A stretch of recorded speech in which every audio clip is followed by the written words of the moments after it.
Friends, कैसे हैं आप लोग। आप देख रहे हैं शाही पाठशाला और मैं हूं B K Singh. Daily handwritten current affairs लेकर आपके बीच उपस्थित होता हूं। तो शुरू करते हैं आज का पहला। किसके द्वारा smart city academia towards action and research कार्यक्रम शुरू किया गया है।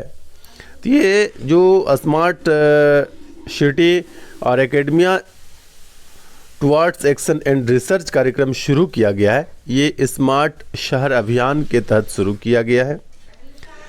नेक्स्ट है, खेलो इंडिया यूथ गेम्स 2022-23 की मेजबानी कौन सा राज्य करेगा। खेलो इंडिया यूथ गेम्स 2022-23 की मेजबानी कौन करेगा, तो मध्य प्रदेश इसकी मेजबानी करेगा। नेक्स्ट है, अनावृत एजेंडा EASE ईज 4.0 किस क्षेत्र से संबंधित है। इकोनॉमिक्स का प्रश्न है, करंट अफेयर से रिलेटेड है। ये अनावृत एजेंडा EASE ईज 4.0 किस क्षेत्र से संबंधित है, तो आपको याद रखना है सार्वजनिक क्षेत्र के बैंक सुधार से, सार्वजनिक क्षेत्र के बैंक सुधार से संबंधित है अनावृत एजेंडा ईज 4.0। अच्छा, यहाँ एक बात आपको जानकारी के लिए मैं बता दूं कि कल जो 8 पेज का PDF देना था वो मैं कल लिंक शेयर नहीं कर पाया था। उसका लिंक मैं आज डिस्क्रिप्शन में शेयर कर रहा हूं। आप यहां से पिछले 8 दिनों के PDF डाउनलोड कर लीजिएगा। आइए, अगला क्या है, किस राज्य ने देश में पहली बार स्वास्थ्य का अधिकार कानून का मसौदा तैयार किया है। ये मसौदा तैयार किया है राजस्थान ने। कौन सा है, स्वास्थ्य का अधिकार कानून का मसौदा, ठीक है ना। स्वास्थ्य का अधिकार कानून का मसौदा किसने तैयार किया है, राजस्थान ने। नेक्स्ट है, संविधान के किस अनुच्छेद में कहा गया है कि राज्य भर के पूरे क्षेत्र में नागरिकों के लिए एक समान कानून नागरिक संहिता यानी UCC, इसका मतलब हुआ यूनिफॉर्म सिविल कोड बनाने का प्रयास करेगा।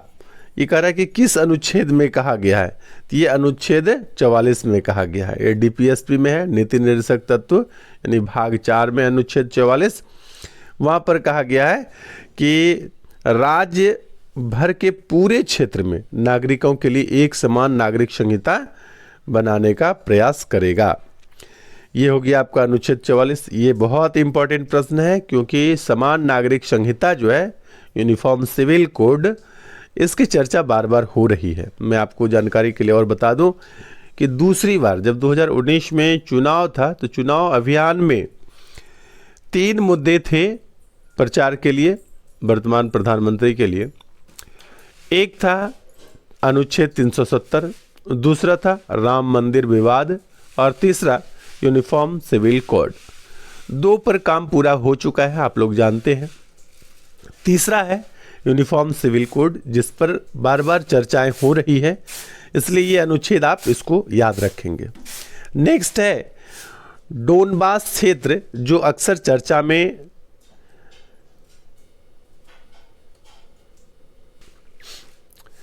यहां पर होना चाहिए देखा जाता है, ठीक है। मुझे मिस्टेक्स यहां पर क्या हो गया, देखा जाता है, खेदा जाता नहीं, देखा जाता है।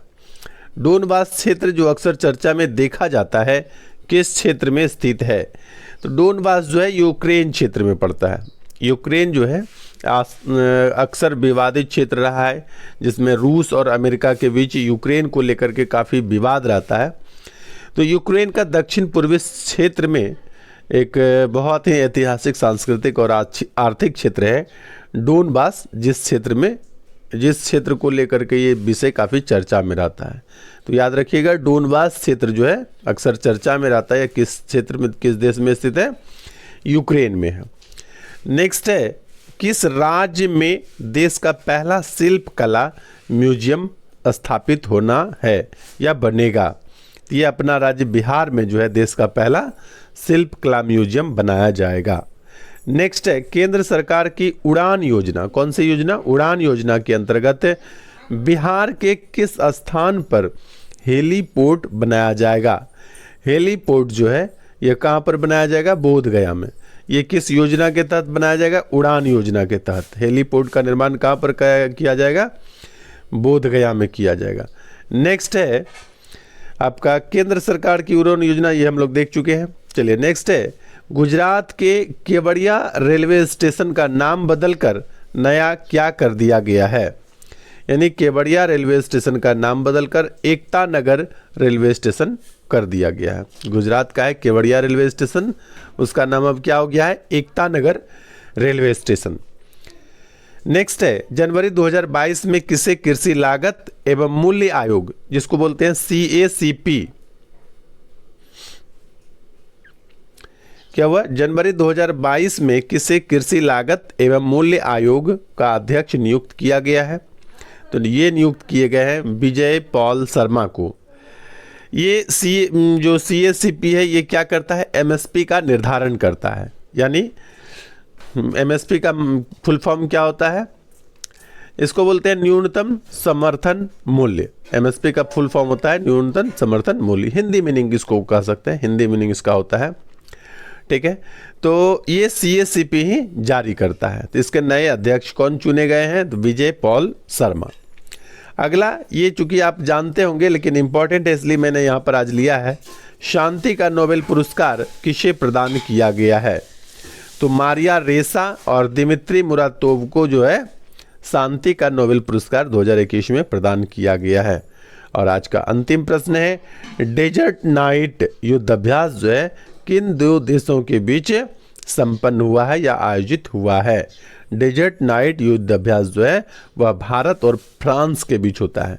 और ये डेजर्ट नाइट युद्ध अभ्यास में दोनों देशों की वायुसेना में के बीच ये अभ्यास हुआ था और राफेल जो है इसमें भाग लिया था, ठीक है। राफेल वायुयान से इसमें अभ्यास हुआ था। तो ये था आज का हमारा daily handwritten important current affairs. नियमित रूप से शाही पाठशाला के साथ बने रहें, आपके लिए सेलेक्टेड इम्पॉर्टेंट कम समय में 14-15 करंट अफेयर्स लेकर के उपस्थित होता हूं। काफ़ी मेहनत से मैंने ये करंट अफेयर्स कलेक्ट करता हूं, तो निश्चित रूप से आप लोग बने रहें और लाइक ज़रूर कर दिया कीजिए और अपने सबसे करीब के मित्रों को शेयर किया कीजिए। धन्यवाद।